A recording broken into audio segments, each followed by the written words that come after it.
Part 2, dreams proper. So I think it's important before we sort of lead into dreams that I preface this by talking a little bit about my own personal position on this, because it is something of an influence. So, I mentioned right from the outset that I am not what you would call an orthodox Jungian. I'm an unorthodox Jungian. I'm a neo-Jungian. What that means is that I see a lot of value in the Jungian interpretation system, right? I think that there's a lot of utility in there, but I do tend to try to understand those constructs in dialogue with other kinds of more modern constructs. So I try to bring this stuff into dialogue with science in particular, and with other disciplines, with other systems of understanding the mind, and so on and so forth, right? Other systems of therapy. I don't think that basically that Jungian thinking was sort of the last word. I think that Jung had some really valuable contributions to the field, some of which I think still are not especially well understood, and I suspect will continue to sort of yield useful practical and theoretical fruit for some time to come. But nevertheless, I still don't think it's the last word.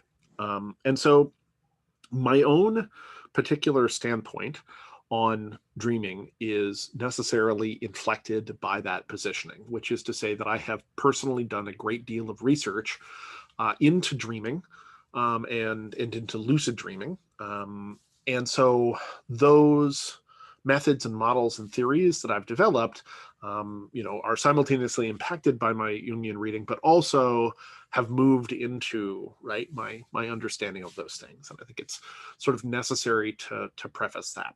I'm not going to talk that much about my own theoretical work around dreaming. That's something that I do talk at more length in Hypotheses of the Unconscious, NEW302, unfortunately not being offered this year. But that is something that I talk about in that course, because in that course it falls into a more generalized framework that has to do with my consciousness theory and how dream fits into my consciousness theory. But I am going to give you a kind of a capsule of that stuff, because although I don't have time to explain the whole theory, I think that there are some things in that theory that are nevertheless useful for highlighting what we're talking about when we're talking about dream, and why kind of a Jungian method of thinking about dream actually can yield really valuable information, right? That it's not just sort of an interesting hobby of something that your brain spontaneously does, spontaneous drama, but that it can be really legitimately used for healing and for self-knowledge. Okay, so I am going to talk about that stuff a little bit, but not too much. Those of you who are interested can ask me, but I mean, it's something of an explanation. Normally, the sort of groundwork for it would take me 2 half courses to talk about. So that's why it doesn't go into this course. And properly speaking, it's not Jung's theory. Okay, but let's talk a little bit about dream generally. So, when we're talking about dream, remember that the modern formulation on dreaming and the formulation on dreaming in Jung's time were very different things, right? The brain science and physiology were not nearly as well developed. And although, right, even in the modern framework, our understanding of the processes behind dream and sleep are spotty, we have considerably more powerful tools to investigate that stuff, right? fMRI, among other things, has enabled us to do really sort of rich studies of brain area activation during certain sort of phases of sleep and consciousness, and that's given us a lot of insight into, what's going on structurally speaking, and that's informed a lot of modern theory. We have a much richer sense of the sort of general physiology of both network structure and like cellular brain cells, right? Different kind of brain cells, how those connect. Like we have a much richer sense of that. Our sense of the chemistry is better, et cetera, et cetera. We have a lot more science. So looking at it from the perspective of the period, I mean, what were the early psychodynamic theorists? What did they have to work with here? And the answer was not a lot, right? It has been remarked for a long time that disrupted sleep and disrupted dream will kill you. And that's pretty empirically determined at this point, right? If you interrupt a mammal's REM cycle, right, and REM, rapid eye movement, is the form of sleep and dreaming that we are most familiar with as being sort of standard phenomenal dreaming, right? The kind where there are scenes and characters and things seem to be happening to you. There seems to be sort of a story. That's REM sleep, REM sleep, rapid eye movement. It's known that if you deprive a mammal of that for a long enough period of time, they die. Their body temperature suddenly drops off. They go into a runaway metabolic crash. At that point, it doesn't matter if you let them sleep, and it doesn't matter if you warm them up, and it doesn't matter what you do. They're dead. So there was older anecdotal evidence, right, that suggested that disrupted sleep could really badly screw up people's health. But other than that, not much was known, right? And so you get the kind of psychodynamic theories where you get like, well, dream is a safety valve, this kind of thing, right? Okay. However, the primary way that I think it's useful for us, okay, to look at this, and this is where the intersection with my work and Jung's work is going to come in. I want you to start from the psychodynamic hypothesis, and the psychodynamic hypothesis that we are not singular unified beings, right? So we are creatures of parts. This is very well supported in the literature, right? Because we are creatures of parts, okay, it is also the case that those parts have variable relationships. And we've talked a little bit about this, right? So integration and dissociation, right? And as I've mentioned before, dissociation as a state is a state that all of us experience pretty routinely. We dissociate when we watch TV. We dissociate when we read a book. We dissociate if we're daydreaming, or to apropos reference the previous video, cloud watching, right? We're slightly dissociated, but we also dissociate under other kinds of conditions, right? If we're in severe emotional stress, we'll dissociate. And often you can track, in some sense, the shape of people's sore spots in their psyche, as it were, by the places that they dissociate, right? And we also noted dissociation can be quite highly variable. So dissociation can be as simple as like a slight drift out. It can be a total affect drop. It can be personality substitution, right? There's a lot going on potentially in dissociation. Okay, so dissociation is, is literally speaking the counterpoint to integration. And one of the things that we do know about sort of brain function and brain structure that was not very well known 100 years ago is that, there's a neuroplastic set of changes that can occur, okay, in the brain. So the brain is constantly, right, growing, right, different connections, specializing itself in various ways. But also, the degree of connectivity between any two brain areas, right, is variable. So sometimes two brain areas could be in relatively tight communication, and sometimes they're, comparatively speaking, dissociated. And indeed, we know from certain things that we can dissociate those brain areas, right, through techniques and technologies. So we could use transcranial magnetic stimulation to selectively, right, hit an area, tune it out, and dissociate that area from the rest of consciousness, right? So if you think back to the psychopath makeover that I talked about, right? In the psychopath makeover, what do we get? We get somebody who's dissociated, essentially speaking, from their sort of fear and empathy, right? So they're dissociated from their fear and empathy in some important sense. Okay, likewise, we can also dissociate people through far simpler techniques and technologies. So we could do it through hypnosis, meaning that, essentially speaking, by following the sound of my voice and being ever more relaxed and dropping into yourself, closing your eyes and being ever more relaxed, right? That. And if you think about that, I mean, again, it's remarkable that merely through an act of speech and an act of attention on your part with a bit of imagination, you can selectively dissociate pieces of your mind, your brain, right? Your mind. Okay. But what about natural fluctuations in the overall level of integration? Well, there are, right? We can track this stuff when we look at brain science. So one of the ways that we track integration, okay, is when we look at brain areas overall, we look to see what's synchronized. So what's predictive of what? So if every time this piece fires, this piece fires, we would expect that represents a relatively high degree, right? It's a high degree of synchrony, and thus it's a high degree of integration. Likewise, right? If like literally there's a fair bit of simultaneity to it, ba, ba, ba, right? These two areas, say, or these two areas, whatever, then the point is that that represents a high degree of synchrony. Now, we know that that high degree of synchrony is predictive of binding to some extent. So to the extent that things are happening simultaneously, that simultaneity gives that bound thing. But it can also be the case that, right, the communication between two areas drops off enough that functionally they're dissociated from each other. They do not have effective information flow. And under those conditions, we're going to see a much less orderly brain state, and we're going to see more kind of chaotic firing, essentially speaking. That doesn't mean we're going to see less of it necessarily. It's just going to be less orderly. It'll be less predictive in an overall sense, okay? Higher entropy.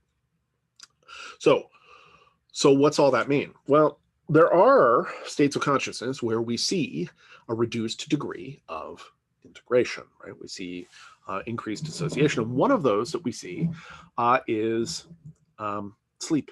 It's dream, right? We see a reduced degree of integration. Now, you know, we've already talked a little bit, okay? I talked a little bit about internalization and sort of the notion of mutual modeling and internalization, right?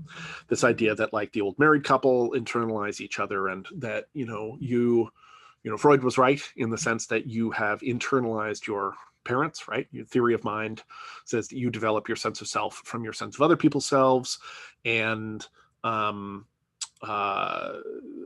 thus, you know, sort of we know that, you know, babies have some sense of other people's minds, and we know that we internalize the people around us. And so you internalized your parents. They've been living in your head longer than you have, right? Okay, all that stuff. And the same thing goes for lots of other internalized things. Not just your parents you internalize.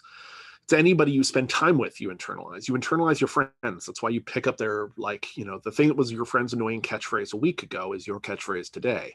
That's why accent is more often, right, determined, I think, yeah, by your peer group than by your parents, right? Now, obviously, if your peer groups are your primary, or your parents are your primary peer group, right, or that's who you're mostly hanging around with, that's going to be a determinant. But the point is, right, you know, your parents might have a certain accent of some kind, right? And do you get that accent? Well, no, you'll get the accent of your peers.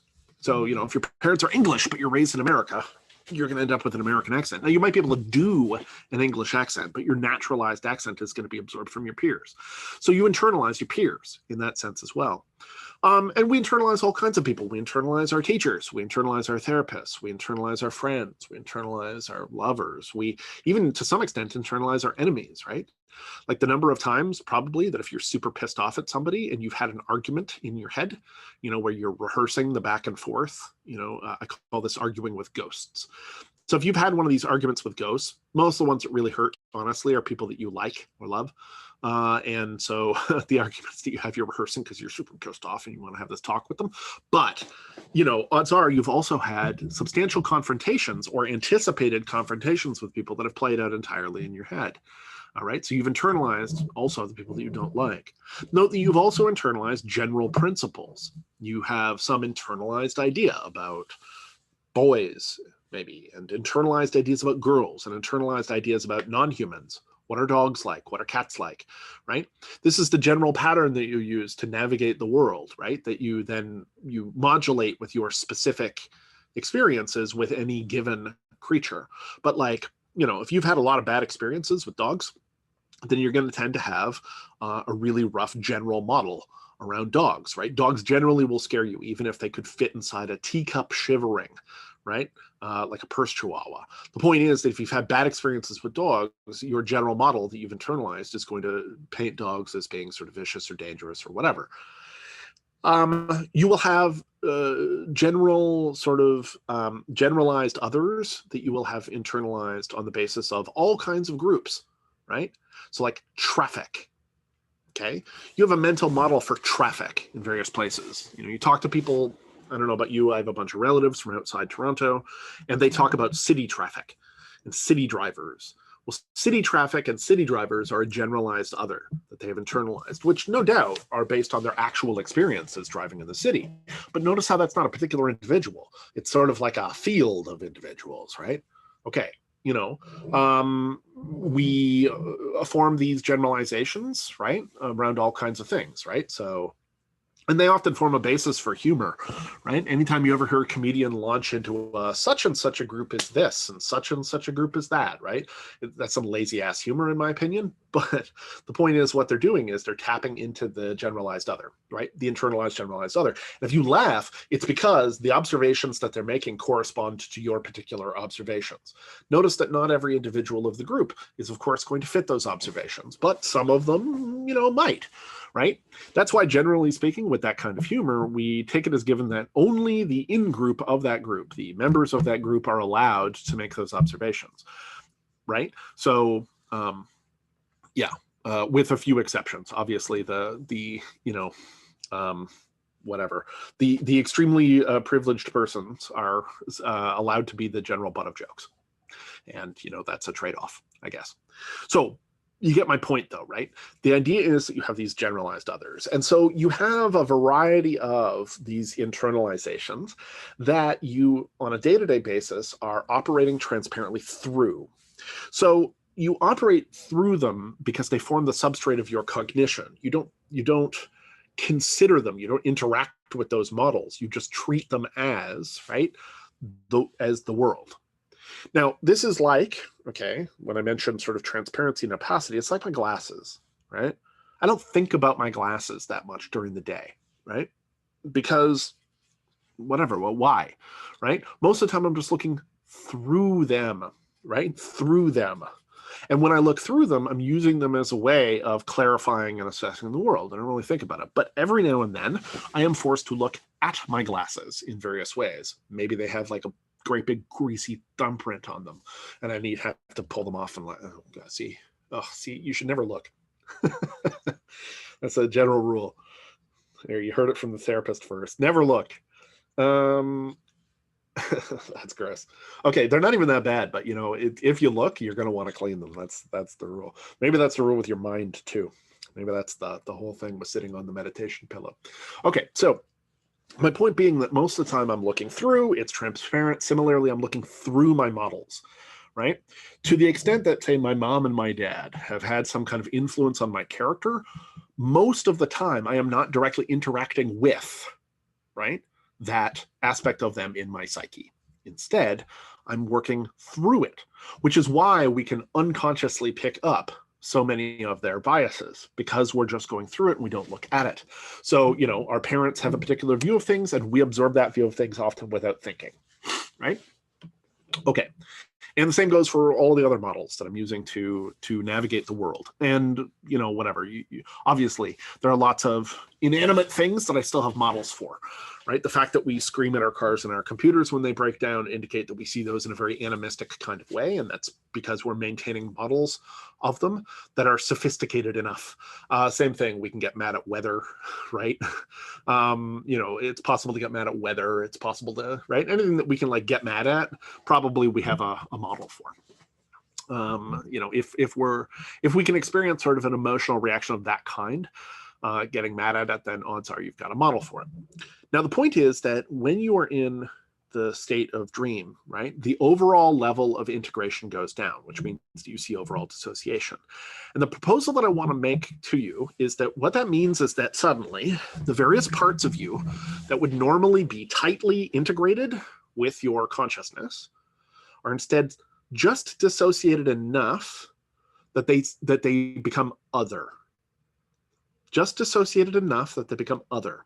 Now, that's what we see with dissociation. So, for instance, if you've ever been in a sensory deprivation tank, some of you may have, this is one of those things that interests me. So I did, or I was going to say do, but I suppose did until we get COVID sorted out, or I finally break down and buy one for my home. Fun story, many years ago when I first founded the Consciousness and Wisdom Studies Lab with John Vervaeke, my secret reason for this, half of the reason for this was that I super just wanted the university to pay for and house flotation tank for me. I've wanted one for years to do research, and I was like, oh, maybe if I do this, then we can get a flotation. I had other interests, including lucid dreaming, but I did want a flotation tank at New College. I failed in that task. At every turn, they have shut me down on this flotation tank business, but the quest goes on. So, okay, if you've ever been in a flotation tank, what's a flotation tank? Flotation tank is, it's kind of like a big metal container. It's got a lid. Sometimes they're plastic these days. The nice ones are plastic. They're big, and they're filled with water, which is maintained at the temperature of your body, and then a ton of salt, Epsom salt, which is dissolved into the water. Why? Because like the Dead Sea, that high salinity water has an incredibly high degree of buoyancy, and so that combination of features means that when you get into a sensory deprivation tank, right, a flotation tank, naked, it's maintained at your body temperature, and the salinity means that you float on the surface. And the effect that this has is that you very rapidly float in something, and then you don't have sensory contact anymore, right? You a little bit, but like it's extremely dark, it's extremely quiet. You're not touching anything. There's no temperature variation to track against, and so very rapidly, right, that floating feeling, that sensory deprivation, can open up an altered state. Because if you deprive people sensorially, they will tend to enter an altered state. They'll dissociate and start hallucinating. Now, the interesting thing about this is, and this is pretty widely reported, but I've experienced it. So the first time I ever did the flotation tank, at about the 1 hour mark, okay, it took me a while to sort of relax. But then at the 1 hour mark, I started experiencing, things, but they were clearly in my head. They were imaginary, very obviously imaginary, right? They were like, I was sort of seeing some stuff and starting to get some faint whatever, but it was clearly in my mind. And then very distinctly, I got this gradual shift where it stopped feeling like it was in my mind and it began to feel like it was part of the environment. Okay. Now, some of you who are really familiar with your own sleep and dream states may also be familiar with that feeling, right? That feeling where it begins to transition, right? Where you're in hypnagogic sleep, right? That hallucination edge of sleep. And like at first you're sort of adrift and you know that you're lying there and whatever. And then it starts to sort of project out and it starts to, right? You start to enter into that space. So it was very like that. I felt these things that were clearly interior begin to turn outwards. That is dissociation. Right? The further apart it became, the less it seemed like it was occurring within my consciousness, and the more it seemed like it was external to my consciousness. And that's key. So in the dreaming state, what I'm suggesting, okay, this is sort of my theoretical elaboration of Jung's, but I think it will be useful when you're thinking about this stuff. What's happening is that those various components of your psyche that are normally plugged in together, right? And there's a lot more to this, but right, the various parts that are tightly integrated together that form your regular consciousness instead have a considerably higher degree of dissociation, and so they other. What's the effect of this? The effect of this is that you encounter those components as though they are autonomous beings. And in a very important sense, they are. That's key. In a very important sense, they are. They are autonomous beings. Again, it's important to remember, these aren't representations. They're not factual listings. Your model of your father is not a set of facts about your father. Your model of your father is a little module which behaves like your father. It is a kind of simulation, a tiny version of him. Okay, as best as you've been able to replicate. Lower fidelity than him, which is why people can still surprise us, right? But the point is, in the same way as the old married couple, right, they don't have to communicate. So if one of them's at the grocery store, they don't have to ask, like, do you want fish sticks? Because the answer is no. They know that their partner hates fish sticks. They don't have to communicate in that way. It's established. They can consult their model. Okay, there's a new brand of fish sticks. The answer is still no. They don't like fish sticks, right? Okay, same thing. You've got an internalized model, and that model can make novel predictions. So, I can't remember. Have we talked about the hierarchy of gifts? I don't think we have. Shit. Okay. Let me take a minute to talk about this because it helps when you're thinking about modeling just a little bit. This is an area that I do some work in. So when we're talking about mutual modeling, the hierarchy of gifts. Okay, so gifts. If you are in a couple or if you have family, if you're in the position of buying gifts, you are familiar that there are, frankly, better and worse gifts, and that some people are better and worse at gifting. Okay, this is going to seem like a digression, but it really does have to do with modeling and therefore dreams, so bear with me. Okay, so what does that mean? Well, there's a hierarchy of gifts. Not everybody is equally good at giving gifts, and not all gifts are equally good. And in lots of relationships, romantic and otherwise, but you definitely pick it up in romantic, that distinction of gift-giving ability is often a serious point of friction and contention. One partner is better at giving gifts. And the deep concern, right? At first, maybe they'll just kind of like write this off, whatever, like one person gives better gifts, the other person doesn't give such good gifts, and so on and so forth. But the fact is, it hurts, right? If somebody doesn't give good gifts, it starts to weigh on us. Why? Because we feel like they don't know us. Okay, now let's talk a little bit about that hierarchy of gifts. Okay, so the worst kind of gift is the entirely generic gift. This is like the body shop basket or the scented candle. Okay. At some level, nobody likes this gift, or like somebody likes it, but it's not like they were like, damn, I hope I get some scented candles for my birthday. That rarely occurs. The point is, it's an entirely generic gift, right? That's one of the reasons why cash is typically deemed to be a relatively poor gift, or like a prepaid credit card. It's because it doesn't say anything, right? It just says, here, have resources. You decide, right? I am too afraid to decide. You decide, right? Now, in some cases, like we need cash, so that's fine. But in lots of cases, it's like, okay, thanks, thank you. But it doesn't say anything about us, right? Okay, so the scented candle, likewise, by and large, doesn't say anything about us. Okay, so a step up from that, okay, in the hierarchy of gifts is the gift that really has nothing to do with us, but the other person has given us because they like it, right? So this was classically parodied in The Simpsons when Homer got Marge a bowling ball, right? Marge wasn't a bowler and she was pissed off, right? Why was she pissed off? Because Homer likes bowling. This requires no thought. It's just like, well, I like this thing, you like this thing. Now, that can be a somewhat thoughtful gift if what somebody is trying to do is bring you into their world. Here is the thing I really like, and I hope you will like it. But even still, it doesn't show a lot of knowledge of you, right?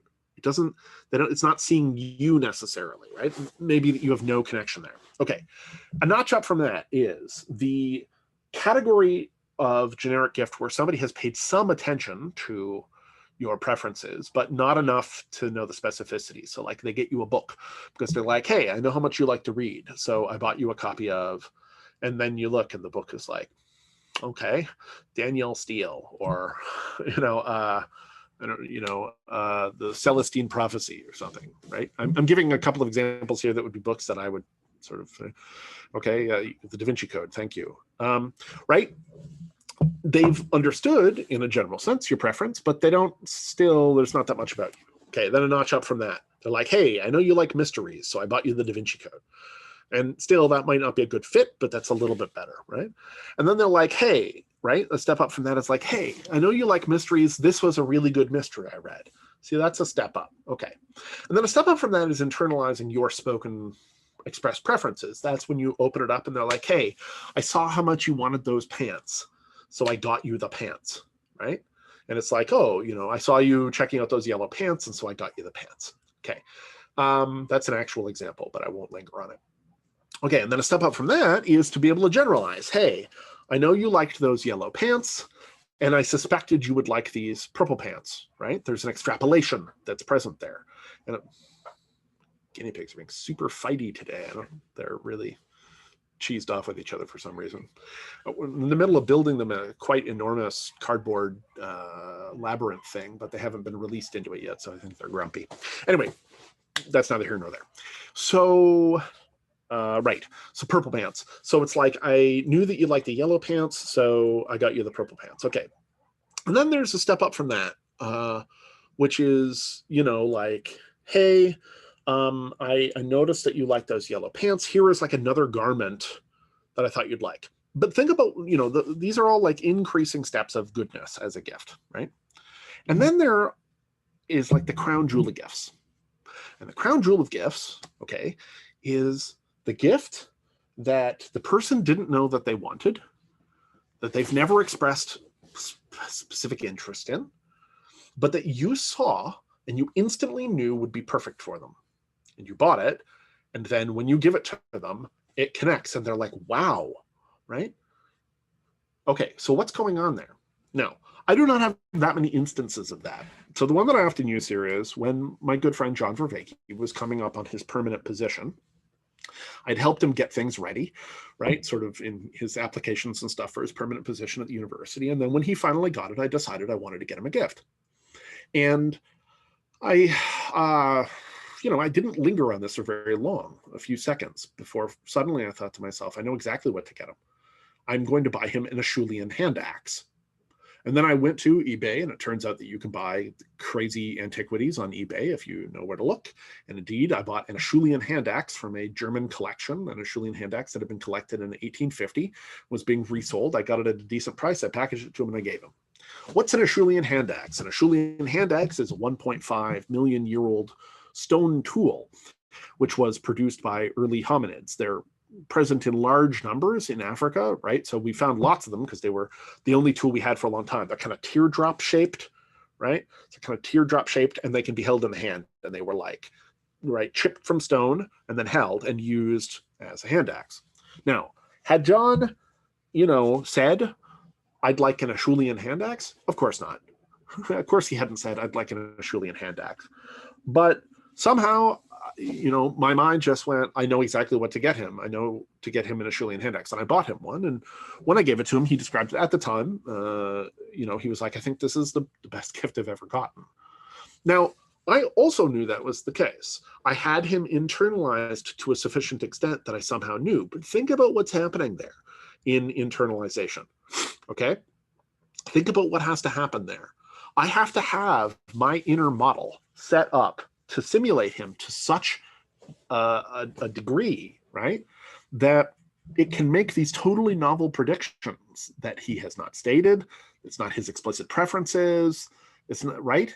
It's like I'm running a model and the model makes an inferential leap. The model acts like John, right? In this case, my model of John Vervaeke acted like John Vervaeke. I saw through John's eyes. It was integrated with me and I saw through and thus was able to access his preferences. And that's like a really good gift. That's why when we don't get a good gift, it hurts. Because when people who are ostensibly close to us give us gifts that don't land, we have this distinct sense, this worry, and this sense that they have not seen us. Right? And what do we mean when we say seen? We mean that they haven't internalized us sufficiently.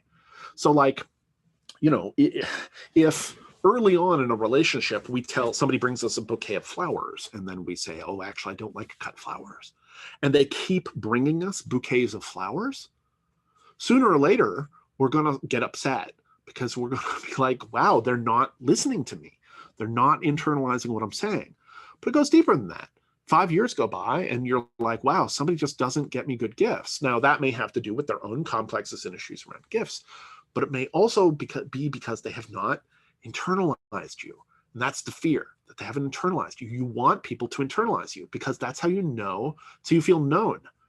That's why gifting is so powerful in that respect, because it's demonstration. It's a demonstration of internalization. It's a demonstration that somebody has made space for you in here. Okay, so why does that matter? Because when the overall level of integration in the system drops in dreaming, suddenly, rather than looking through those internalized models, we are interacting with them. And the thing about them being models rather than representations is that they have their own capacities. They're not as sophisticated as the core consciousness, right? But nevertheless, right, they can contribute to it in a way. They can contribute to it. They have their own proto-consciousness or subconsciousness, demi-consciousness, okay? They have their own perspective on things. They have their own interpretations, right? They have their own takes. And so when they suddenly separate out and we start experiencing the dream, and notice that might be a specific individual, your dad, your friend, whatever, right? Your car mechanic, or it could be a generalized other, a dog, a bear, a woman, right?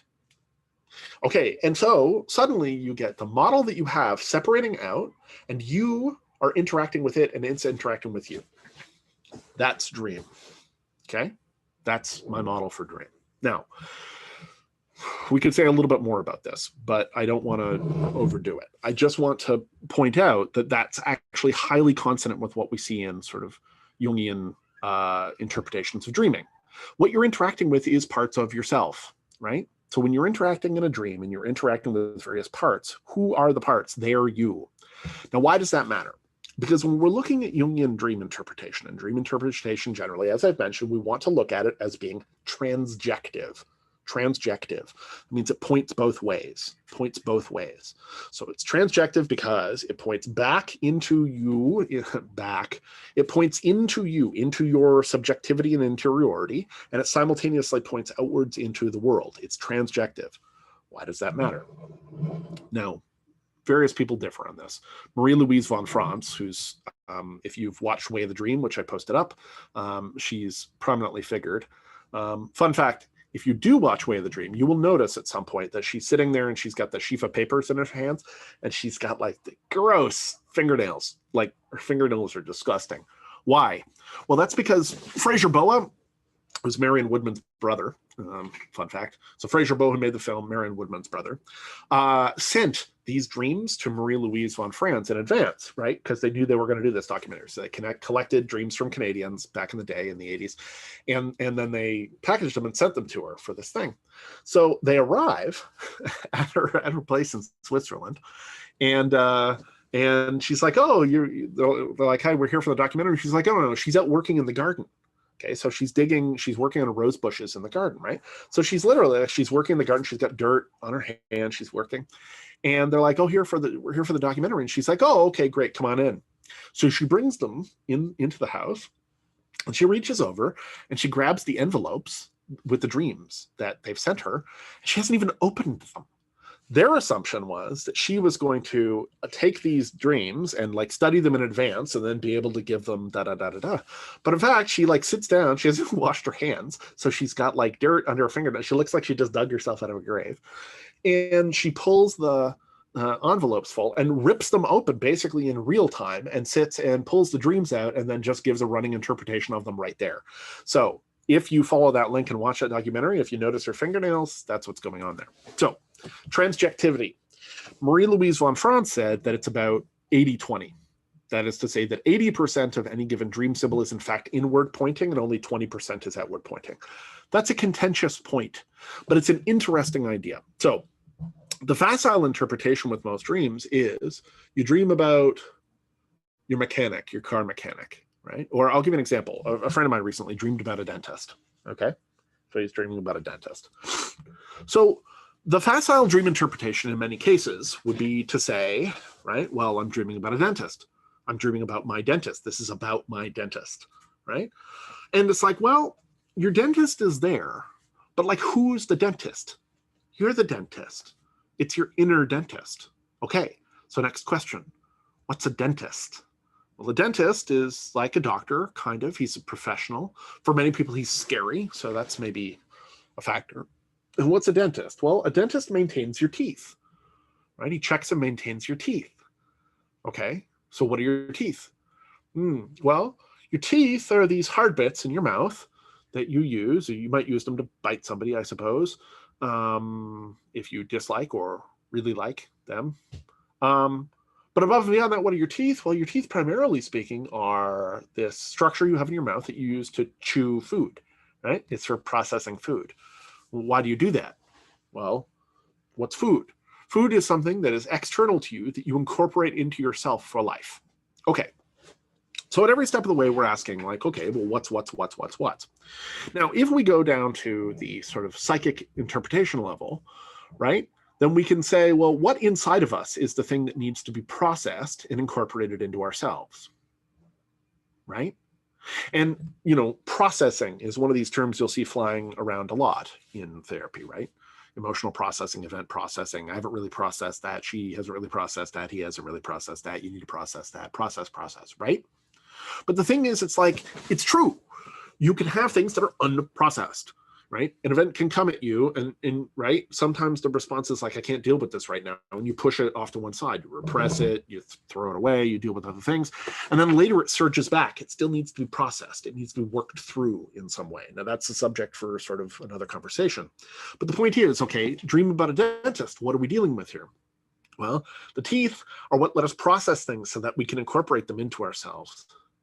And so a professional who works on the teeth is working on the part of us, in some sense, the inner part of us that allows us to process things. Okay, let's get into another instance of interpretation real quick, because this is an interesting one. I've talked about at length, okay, about figures within dreams, okay? And most dreams, there is something of a statistical formula. Most dreams, statistically speaking, consist of the dream ego together with one known person and one unknown person. Now, lots of dreams diverge from that. And sometimes that formula, it's like the known might be a crowd, the unknown might be a crowd, right? The degree of sort of singularity in a figure is variable. But most dreams, when you track it out statistically, are dream ego plus one known figure and one unknown figure. However, the thing that is omitted from that formula when I talk about it is the setting.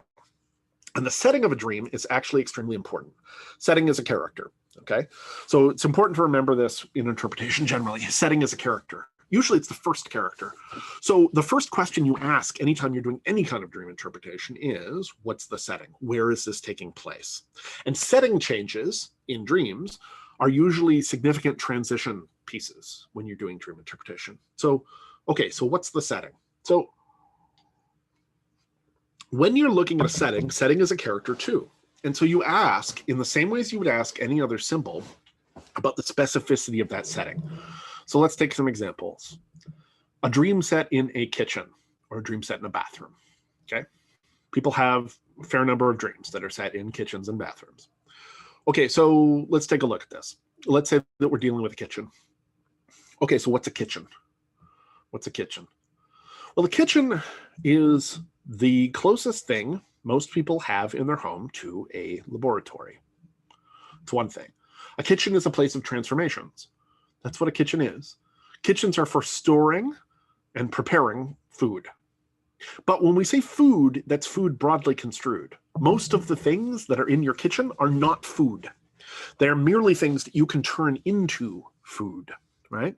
So, you know, if you have flour and eggs and water, raw eggs, flour, raw eggs, and water, what do you have? Nothing. If you just put all that shit into a bowl and try to serve it to somebody, they're going to be like, what the heck, right? Like dry flour and, right? The assumption is that you are going to take those things and process them in some significant way to turn them into food. Now, of course, there are exceptions, right? Fruit, you can typically just eat. Some people consider peanut butter to be food all by itself. You know, like with a spoon, I guess. I'd be a liar if I said I'd never done that in my life. But, you know, by and large, I would not consider a jar of peanut butter to be food, right? A jar of peanut butter is something that can be processed to create food. So the kitchen is a place where we process things to turn them from the indigestible to the digestible.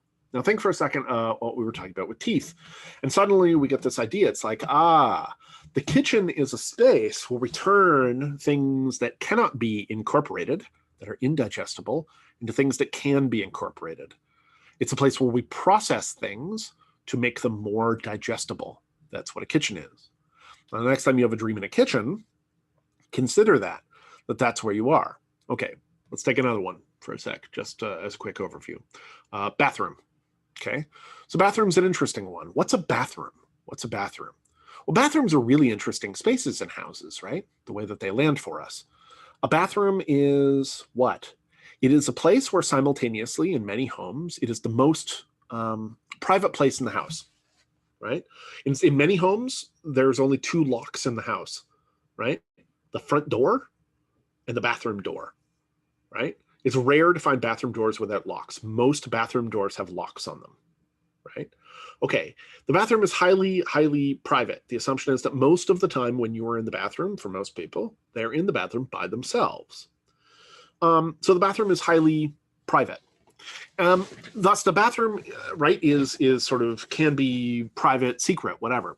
But the bathroom is simultaneously a place of great exposure, right? The bathroom is one of the locations where people, for instance, wear the least clothing because they are cleaning themselves.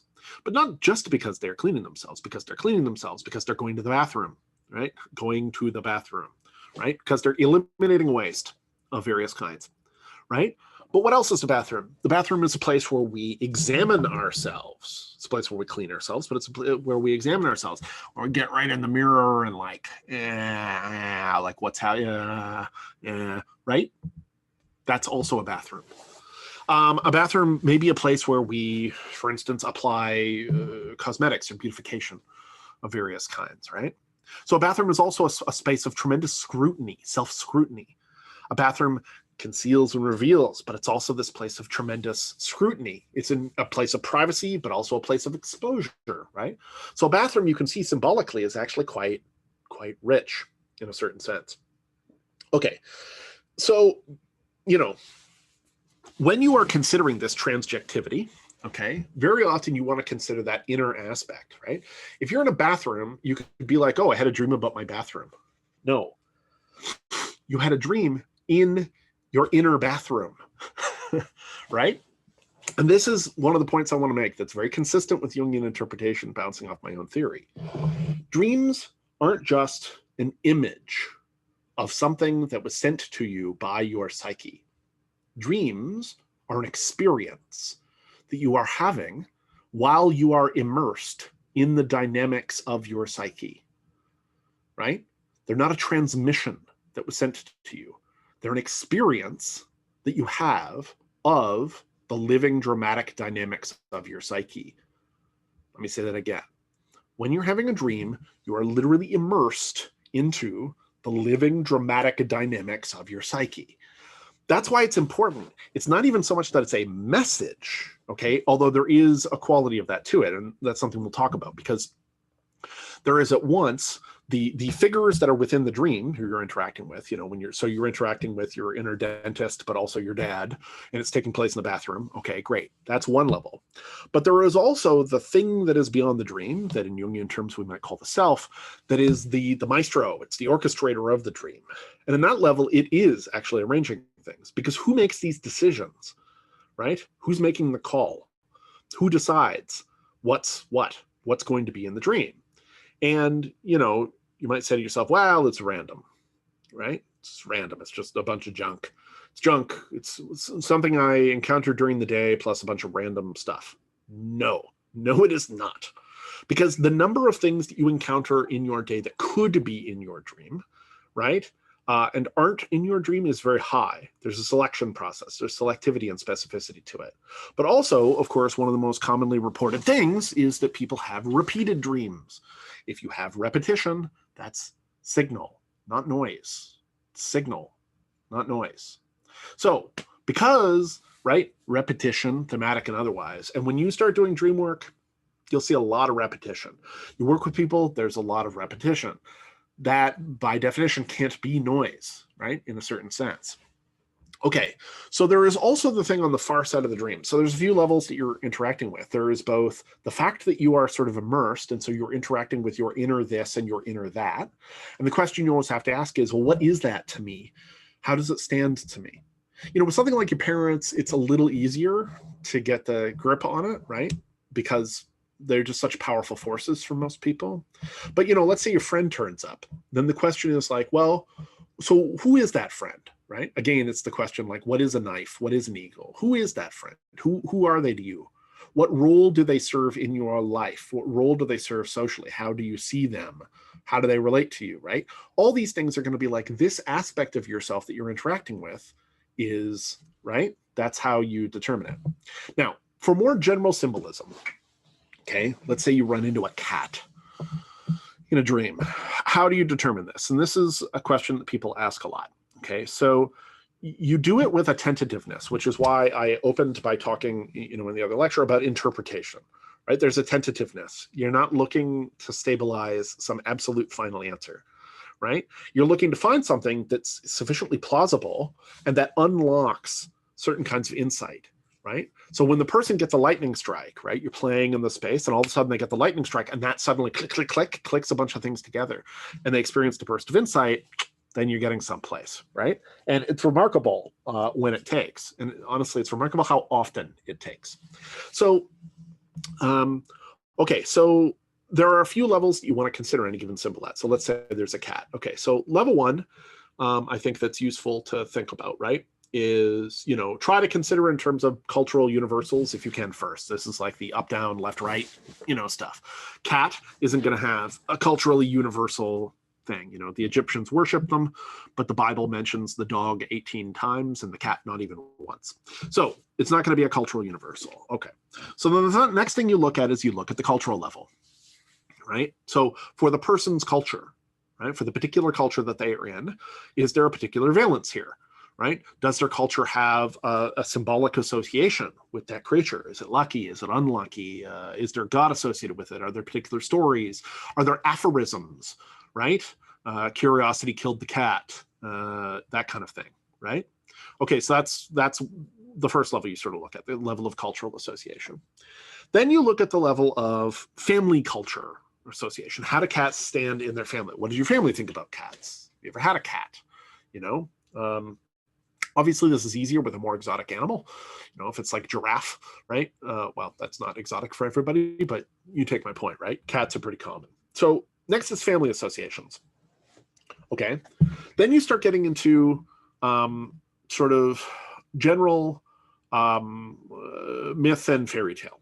Okay. Now that's really part of cultural association, but you know, it's helpful to do this. So like you can get, if I tilt this up. Okay, so, oh yeah, okay. See above me beside Arnold Schwarzenegger and above, yeah, here. Okay, so mythologies. That's an excellent 2-volume source I have. I have books and books and books that are just full of this kind of thing. There's a Taschen guide that I recommend to people on symbols. What you don't want is one of those books that's like the first one I ever had, 10,000 Dreams Interpreted. You don't want that.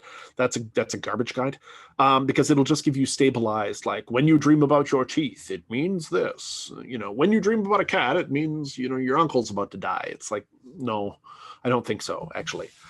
Those kinds of things are not very helpful. But there are books of symbolism that will get into sort of like the general cultural interpretation and symbolics around stuff, right? That can be very helpful provided that you take that culture level into account. Okay, so myths, fairy tales, books on symbolism, if you have some good ones, and stop fighting. I mean, I don't want to break them up, but I'm distressed that they're fighting with each other for no reason. Okay, anyway. Symbols. Right, so family level. Then beyond that, you get to personal associations. What are your experiences with, right? What are your experiences with this creature, this symbol, this object, this place, this, right? In some cases, that's more specific. So like if somebody dreams about a child of a certain age in a dream, you know, often a good question to ask is like, well, you know, what were you like at that age? What was your situation at that age? How would you have responded to the dream situation at that age, right? It's a good question. If somebody finds themselves at a particular location in a dream and they, you know, it's like, well, have you ever been there? You know, they find themselves at Niagara Falls. You ask, okay, have you ever been there? And let's say they say yes. And you say, okay, who were you when you were there last? Who were you? And people will very often find that quite striking. They'll be like, oh, you know, like last time I was there, I was really torn up about something, and that's very similar to the situation, blah, blah, blah, blah, blah. Okay. So personal associations, right? Personal historical associations of various kinds for individuals. And then sort of the last thing you want to check is the dream continuity itself. So people, once you collect a series of dreams, and dreams can't be interpreted in isolation, not really. You can do it a little bit, but if you want to do sort of adequate dream work, it's like a sequence of dreams because they speak to each other. There is a language, an evolving language that people develop, and people's dreams have a kind of internal grammar to them, right? So there are certain kinds of symbols that will turn up repeatedly. And the way that those symbols turn up and the way that the changes occur in how those symbols turn up often paints its own kind of story.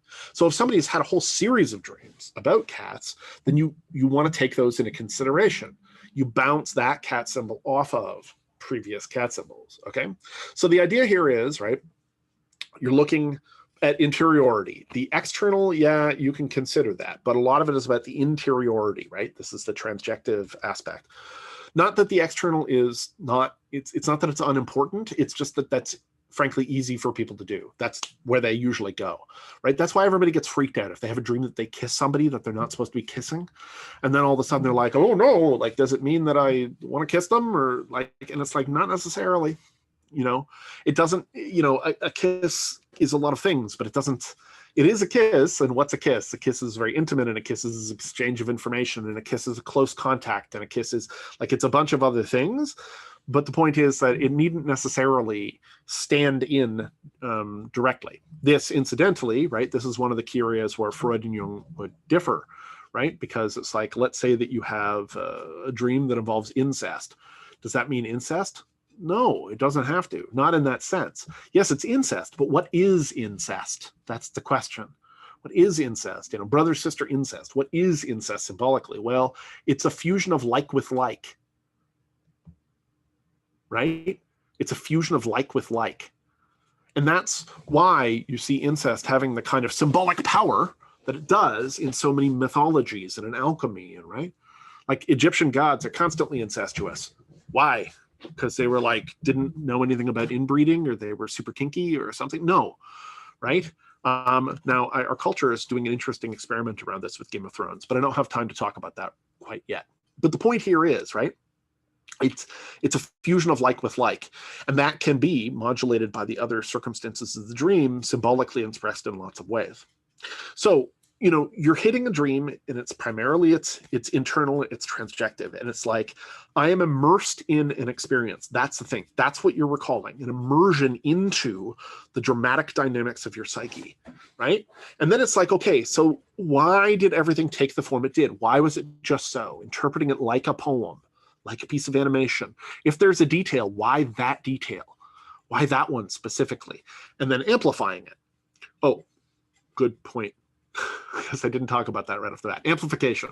Amplification is a symbolic, sorry, the chair I'm using is super uncomfortable. I had to change chairs. That's why I'm shifting around as though I'm on the hot seat. Amplification. Amplification is a Jungian technique. So if you're familiar with the concept of free association, that's a Freudian technique, okay? So you take something, cat, and so you would say cat, you'd free associate in a Freudian setting. Cat, fur, coat, warm, fire, burn, sun, etc. You can see how it's a chain of associations that moves further and further and further from the first term. That's useful. It's potentially interesting. You can get some interesting associations out of that, right? But that's Freudian free association. Jungian amplification is similar, but always returns to the center term, okay? So you can think of it as sort of drawing like a set of flower petals, okay, around the center term, instead of chaining away, away, away, away. So it's like cat, furry, cat, mysterious, cat, silent, cat, cuddly, cat, vicious, cat, right? You see how we keep returning to the center term? It's a way of elaborating the associations that you have around that center term, right? That's amplification.